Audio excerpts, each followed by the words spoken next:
Train शुरू होते ही सभी दोस्त अपने अपने मोबाइल से फोटो खींचने में व्यस्त थे, पर अयान तो अपनी किताब निकालकर पढ़ने की जल्दी में था। हेक्टर अयान के सीट के पास ही खड़ा होकर फोटो खींच रहा था। अयान किताब निकालने की जल्दबाजी में था। जल्दबाजी में निशा नाम की वो किताब अयान के हाथ से छूटकर हेक्टर के सर पर जा गिरी। किताब सर पर लगते ही हेक्टर के हाथ से उसका फोन छूटकर नीचे गिर गया। कराहते हुए हेक्टर ने कहा, ओ जीसस, मार डाला मेरे को। इतना कहकर हेक्टर ने ऊपर देखा। हेक्टर कुछ बोले उससे पहले ही अयान ने बोला, अरे हैकी, सॉरी, वो मेरी किताब हाथ से छूट गई, इसलिए ज़रा मेरी किताब उठा कर देना। हेक्टर गुस्से भरी निगाहों से अयान को देखे जा रहा था।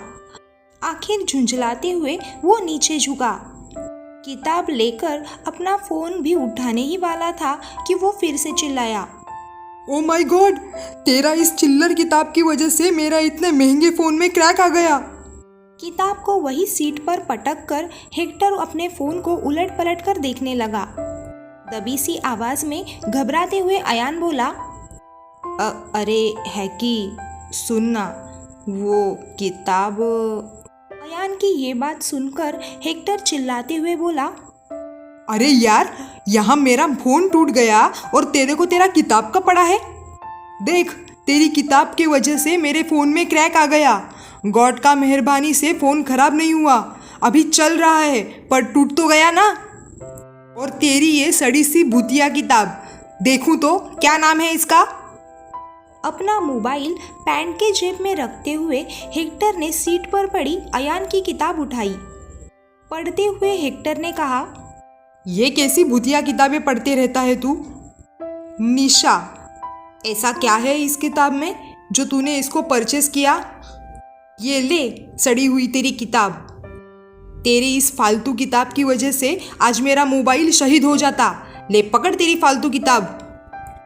किताब को अयान के हाथ में थमाकर हेक्टर तमतमाकर वहां से चला गया। अयान को थोड़ा बुरा लगा था। उसने किताब खोली और लेटकर पढ़ने लगा। हेक्टर ज्योतिका के पास गया। ज्योतिका अलग अलग एंगल से अपनी सेल्फी खींच रही थी। हेक्टर को आता देख उसने भी उसे अपने साथ फोटो में ले लिया। पूजा अपने सामान को ठीक ठाक करने में व्यस्त थी। आदित्य, ओमकार और मुआना ट्रेन के दरवाजे पर खड़े होकर फोटो खींच रहे थे। मुआना भी उनके साथ अच्छी तरह घुल मिल गया था। सिर्फ अयान ही अकेला बैठा हुआ भूतों की स्टोरी का मजा ले रहा था।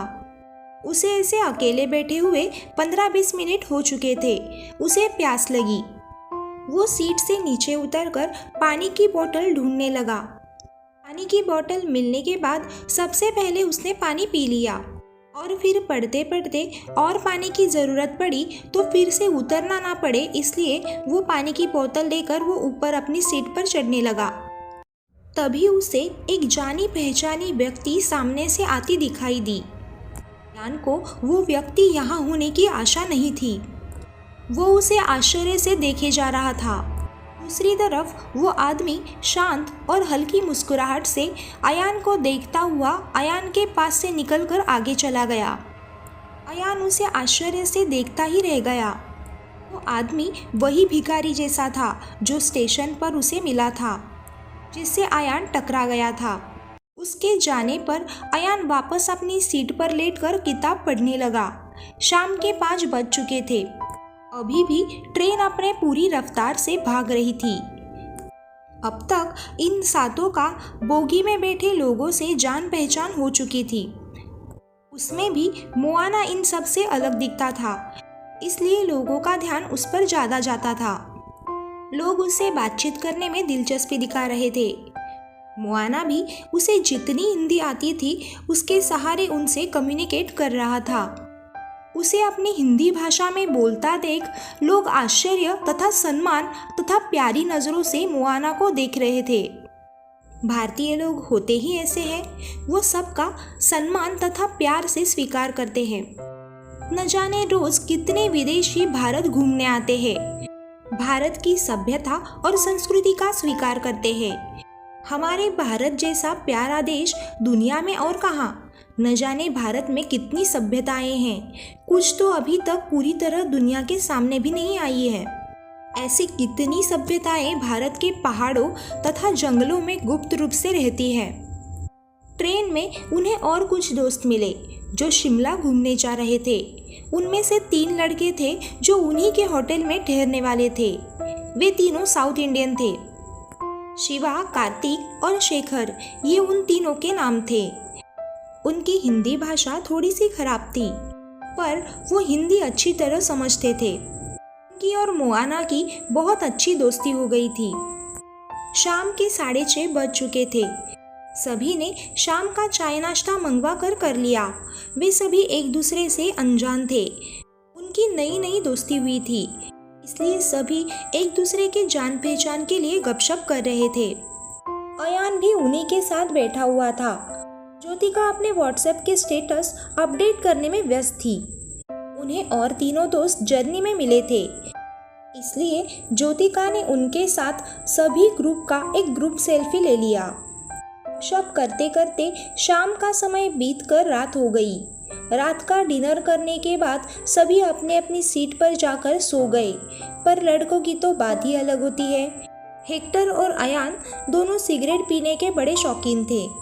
सभी के सामने उन्हें सिगरेट पीने में शर्म आती थी, पर एक दूसरे को सिगरेट पीने में वे हमेशा कंपनी देते थे। अयान को सिगरेट की तलब लगी थी। वो धीरे से सीट के ऊपर से नीचे उतरा। बोगी के दरवाजे के सामने जाकर वो सिगरेट पीने लगा।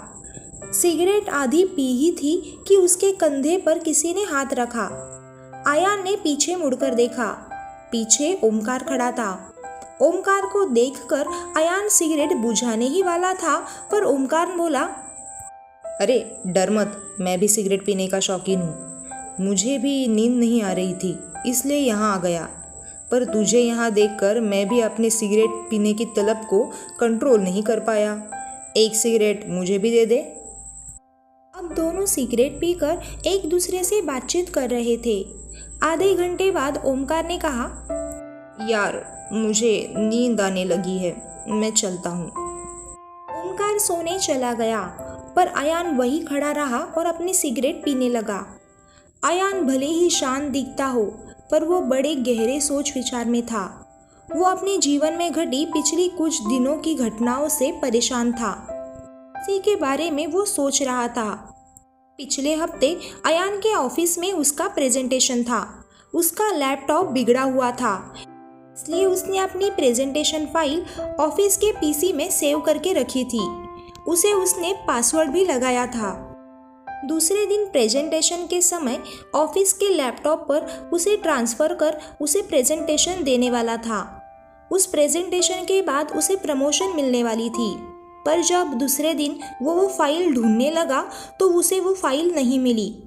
ऑफिस के ही किसी व्यक्ति ने ये किया होगा, इसकी उसे शंका थी, पर वो कर भी क्या सकता था। उसके पास कोई सबूत तो नहीं था। प्रेजेंटेशन ना दे पाने के कारण उसके सीनियर्स उससे नाराज हो गए थे और प्रमोशन भी नहीं मिला। इसी के डिप्रेशन में अयान सिगरेट पर सिगरेट पिए जा रहा था। वो अपने ख्यालों में खोया ही था कि तभी उसके कंधे पर किसी ने हाथ रखा। अयान ने पीछे मुड़कर देखा तो आश्चर्य से उसके हाथ से सिगरेट छूटकर नीचे पैरों पर जा गिरी। वो कुछ देर उस व्यक्ति को आश्चर्य से देखता ही रह गया, पर पैर पर गिरी सिगरेट की वजह से उसका पैर जलने लगा। उस दर्द के कारण उसने अपना पैर झटका और फिर उस आदमी की तरफ देखा। वो आदमी और कोई नहीं बल्कि वही भिखारी सा दिखने वाला आदमी था जो स्टेशन पर अयान से टकरा गया था। अब अयान को शक होने लगा कि ये आदमी कहीं उसका पीछा तो नहीं कर रहा, बार बार उसे कैसे मिल रहा है। अयान को थोड़ा गुस्सा भी आया। अयान कुछ बोलने के लिए अपना मुंह खोलने ही वाला था कि तभी वो आदमी बोला, मुझ पर गुस्सा आ रहा है ना? उसकी बातें सुनकर अयान खामोश हो गया। वो मन में सोचने लगा, मैं क्या सोचता हूँ इसे कैसे पता चल जाता है? उस वक्त स्टेशन पर भी मैं मन में इसे भिखारी समझ रहा हूँ, तब भी उसे पता चल गया, और अब मुझे उस पर गुस्सा आ रहा है, ये भी उसको पता चल गया। आदमी फिर से बोला, मैं तुम्हारा मन नहीं पढ़ रहा हूँ, मैं तो तुम्हारे चेहरे के भाव देखकर तुम्हारे मन में क्या विचार आ रहे हैं ये समझ रहा हूँ। तुम परेशान हो ना?